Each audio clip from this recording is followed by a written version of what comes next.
नमस्कार, JJ news में आप सभी का स्वागत है और मैं आपके साथ निशा खन्ना।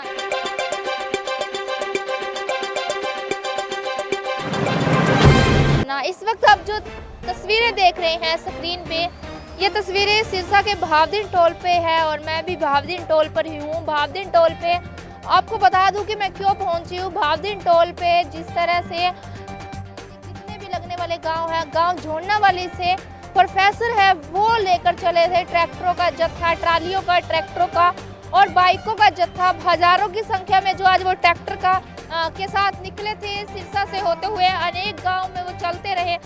फिर वो भावदीन टोल पर पहुंचे, वहीं उन्होंने बातचीत की तो बताया कि हम सिर्फ एक ट्रैक्टर ट्रेलर है जो कि आज गांव के बीच में से होते हुए निकला है। इसमें हमने किसी को बुलावा नहीं दिया, लोग अपने आप जुड़ते रहे और इस आंदोलन को हम अधिक मजबूत बनाएंगे।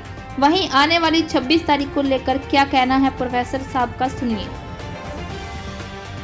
जी, क्या नाम है सर आपका? मेरा नाम प्रोफेसर रामचंद्र लिम्बा, मैं एक कृषि अर्थशास्त्री हूँ और किसान नेता हूँ। आज हम दिल्ली की प्लानिंग करने के लिए यहाँ पहुँचे हैं। गांव जोड़नाली से हजारों की तादाद में ये ट्रैक्टरों का काफिला जो है सुबह 10 बजे चला है और लगभग 15-16 गांवों में से गुजरता हुआ यहाँ पर पहुँचा है। ये हमारे लिए एक तीर्थ स्थल के समान बन चुका है जो भावदीन का टोल प्लाजा है। तो यहाँ हमारी एक अपील है किसानों से, किसानों को जागृत करने के लिए हमने ये किसान जागृत ट्रैक्टर मार्च आज शुरू किया है और सभी से अपील की है कि 22 तारीख को हमारी प्लानिंग है दिल्ली जाने की और ज़्यादा से ज़्यादा संख्या में अंदर लोग दिल्ली बॉर्डर के ऊपर पहुँचे और ये जो 3 काले कानून हैं, इन कानूनों को वापस करवाने के लिए मोदी सरकार के ऊपर, केंद्र सरकार के ऊपर जो केवल और केवल कारपोरेट की सरकार बनकर रह गई है, आम जन जो है इससे बहुत दुखी हो चुका है। महंगाई इतनी बढ़ गई है, सार्वजनिक क्षेत्र बेचने शुरू कर दिए हैं। आप देखिए ना, आज एक अंबानी की 1 घंटे की 90 करोड़ रुपए इनकम है, जबकि एक आम गरीब आदमी की एक दिन में 90 रुपए की इनकम नहीं है। तो ये जो मजदूर हैं, किसान है, कहाँ जाएंगे? आज ये सड़कें बेच दी हैं, जो रेलवे बेच दिए हैं, एयरपोर्ट बेच दिया है, एक खेती बची है, उस खेती को एक बहुत बड़े षड्यंत्र के तहत ये जो मोदी सरकार है वो कारपोरेट सेक्टर को ये खेती भी बेचने जा रही है और ये अब हमसे सहन नहीं होगा।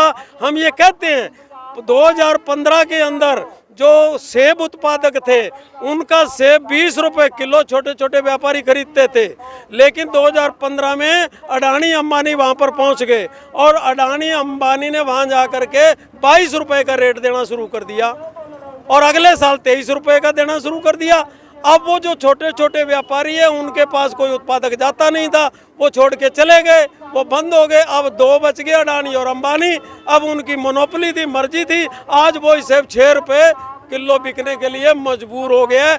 इसी तरह से एक मक्की का भुट्टा जो है वो हमसे 5 रुपए के अंदर खरीद करके उसके ऊपर MRP लगा करके अपना मार्का लगा करके वो 45 रुपए का रिलायंस बेच रहा है। इसी तरह गोभी का फूल है, हमारे पास प्रूफ है कि 500 ग्राम का ये गोभी का फूल जो है वो 7 रुपए में खरीद करके और 200 रुपए किलो का बेच रहा है। तो हम ये कहते हैं कि ये 3 काले कानून ये कृषि कानून नहीं है, ये किसानों के लिए नहीं लेके आए, ये कारपोरेट कानून है, कारपोरेट सेक्टर के लिए लाए हैं, इसलिए वो गलत है।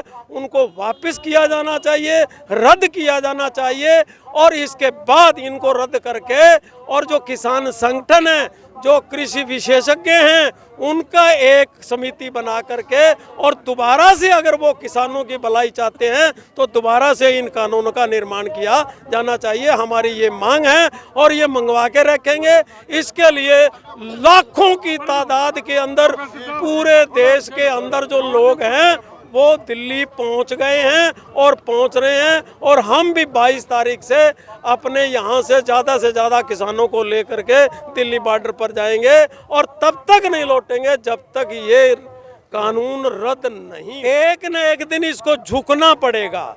वो इसलिए नहीं झुक रही क्योंकि उन कारपोरेट सेक्टर के दबाव के अंदर है, उनसे इतना ज़्यादा इन्होंने एहसान लिया हुआ है, हम कह नहीं सकते। धीरे धीरे इसकी परतें उगड़ रही हैं। ये किसान जो है वो इन किसान संगठनों को तोड़ने के लिए, इस आंदोलन को तोड़ने के लिए बहुत से षड्यंत्र कर रही है। पहले तो किसानों को उग्रवादी का, आतंकवादी का, और उसके बाद वो उनकी चाल नहीं चली तो अपने कच्छाधारी बीच में घुसेड़ दिए और उन्होंने उसको बदनाम करने की कोशिश की। फिर कभी कांग्रेस का ये प्रेरित बताया, कभी किसी पार्टी का प्रेरित बताया, वो भी उनकी दाल नहीं गली। तो फिर एक नकली संगठन रातों रात खड़े करके कहते हैं भी ये संगठन जो है ये इनका समर्थन करते हैं, वो कहते हैं वापस नहीं होना चाहिए। और वो समर्थन के चक्कर में जब वो भी उनकी बात नहीं जमी तो अब वो कह रहे हैं कि सुप्रीम कोर्ट में जाइए। हम सुप्रीम कोर्ट में क्यों जाएं? सुप्रीम बिल सरकार लेके आई है, सरकार ने ये कानून बनाया है बिना हमारी मांग के, बिना किसानों की डिमांड के, और वो लेके आई है तो वही इसको वापस करेगी सुप्रीम कोर्ट। इसमें क्या करेगा? हम सुप्रीम कोर्ट में नहीं गए, वो उन्होंने ही एक दो नकली संगठन को वहां भेज करके और वो कोर्ट के माध्यम से अपनी बात जो है वो मनवाना चाहते ही है, जिसको हम नहीं मानेंगे। वही सरकार कह रही है कि हम तो किसानों का फायदा सोच रहे हैं, फायदे के लिए लेके आए। अगर किसानों का फायदा सोचना है, स्वामीनाथन आयोग की रिपोर्ट लागू करने की इस सरकार ने शपथ ली थी 2014 के पहले, तो 14 में सरकार आते ही इन्होंने वो लागू क्यों नहीं की? उसमें सीईटी का नियम लागू होता है कि कॉस्ट के ऊपर 50% जो है हम मुनाफा देंगे, तो वो क्यों नहीं लागू कर रही? तो किसानों का अगर भला चाहती है तो स्वामीनाथन की रिपोर्ट लागू करे, C2 रिपोर्ट लागू करे, लेकिन वो तो नहीं कर रही। ये कहाँ का है? ये जो कॉन्ट्रैक्ट फार्मिंग है, एसेंशियल कमोडिटी एक्ट 1955 है, तो जिसमें ये था कि अनिवार्य वस्तुओं के लिए एक लिमिट से ज़्यादा जमाखोरी नहीं होगी, ये स्टॉक नहीं कर सकते। लेकिन 2020 का ये कानून लेके आ गए, इसमें उनको छूट दे दी व्यापारियों को। वो तो जब फसल आएगी तो औने पौने दामों पर हजारों लाखों टन जो है वो जमा कर लेगी और फिर उसी का शॉर्टेज दिखा करके 5 गुना 10 गुना दामों पर हमारी जेबें काटेंगी। तो ये उनको इतनी छूट दे दी है कि कितने करें। आज अडानी के जो है 330 एकड़ में मोगा के अंदर गोडाउन बन चुके हैं, जहां ऑटोमेटिक, वहां तो मजदूर की भी जरूरत नहीं है, केवल 10 कंप्यूटर ऑपरेटर होंगे, ऑटोमेटिक चलेगा। रेलवे लाइन अंदर उनकी अपनी बिछ गई है। पानीपत के अंदर, नौलथा के अंदर 100 एकड़ के अंदर गोडाउन बन रहा है, प्राइवेट रेलवे लाइन वहां पर डाल दी गई है। तो ये किसके लिए? कानून तो अमन है ना, उनको लाइसेंस इन्होंने 17 में दे दिया, तो 17 में जो उन्होंने लाइसेंस दे दिया उन्हीं के लिए ये बिल लाया गया ताकि उन गोडाउनों के अंदर ये चीज इकट्ठी कर सके। हजारों ट्रैक्टरों का काफिला आया है। हमने केवल कल एक अपील की थी इन लोगों, किसानों के साथ। हमने कोई इनको पैसे देके इनको लेके आए हैं? ये सारे किसान हैं। ट्रैक्टर क्या ये नकली हैं? ये खेत में काम करने वाले लोग हैं। सिर्फ एक अपील के ऊपर आज 15 गांवों से हजारों के काफिले के साथ ये ट्रैक्टर आए हैं। इनके अंदर दिल की पीड़ा है, धरती इनकी माँ है, और जब माँ के ऊपर कोई आंच आती है तो वो सहन नहीं कर सकती। ये सरकार ने अपनी मूंछ का सवाल बना रखा है कि भी मैं अपनी बात को वापस क्यों न लूं। आप मेरे को एक बात बताइए, 2014 से लेके आज तक 6.5 साल में क्या हमारे माननीय प्रधानमंत्री ने कोई भी प्रेस कॉन्फ्रेंस की है? आप मेरे को बताइए, आप मीडिया से जुड़े हुए, एक भी प्रेस कॉन्फ्रेंस प्रधानमंत्री ने आज तक की है क्या? वो प्रेस कॉन्फ्रेंस से तो डरता है, अपनी बात फेंकता है। रात को 8 बजे वो नोटबंदी का काम करता। नोटबंदी का किसका काम? प्रधानमंत्री का काम है। नोटबंदी का काम रिजर्व बैंक ऑफ इंडिया का है।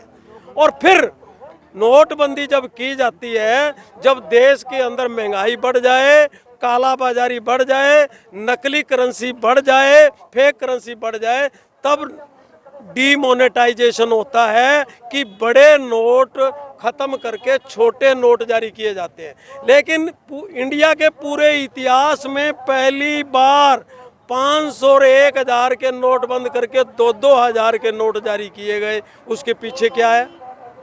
क्या वो काला धन लाने का काम था? फिर मोदी जी ने तो ये भी कहा था कि 15-15 लाख जो है हम विदेशों से लाएंगे। क्या काला धन आया? और एक और बड़ी बात बता दूं, मेघालय के अंदर जो किसान थे बड़े लाचार थे, उनकी रोटी के लाले पड़े हुए थे।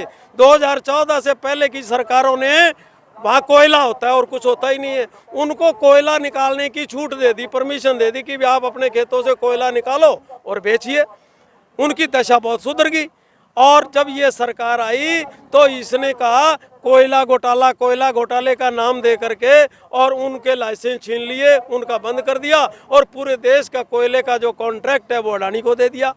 और अडानी के कहने से जो ये भट्टे थे, इन भट्टों के ऊपर इन जमींदारों की जो नरमे की लकड़ी थी, सरसों का जो गुना था, ये धान का गुना था, ये 2000, 3000, 4000 रुपये पर एकड़ के हिसाब से उन भट्टों प्रदूषण फैलाता है। और मैं कहता हूँ कोयले से इनका प्रदूषण कम होता है। अडानी का कोयला बेचने के लिए इनके ऊपर ये बैन लगा दिया कि भी आप ये धूड़ा और ये लकड़ी नहीं जलाओगे। और कोयले का रेट जो 6500 रुपये टन था वो 9500 रुपये टन है। आज हमारी पर एकड़ 3000 रुपये की थी इनकम कम होगी। और प्लस ईंट जो 3700-3800 बिक रही थी वो इस कोयले के कारण हमें 5000-5200 रुपये खरीदनी पड़ रही है। तो ये मार किसके पड़ी? इन किसान भाइयों के ऊपर पड़ी है। ये केवल और केवल अडानी को फायदा पहुंचाने के लिए। झुके कहाँ है? अरे सरकार झुकी है कहाँ?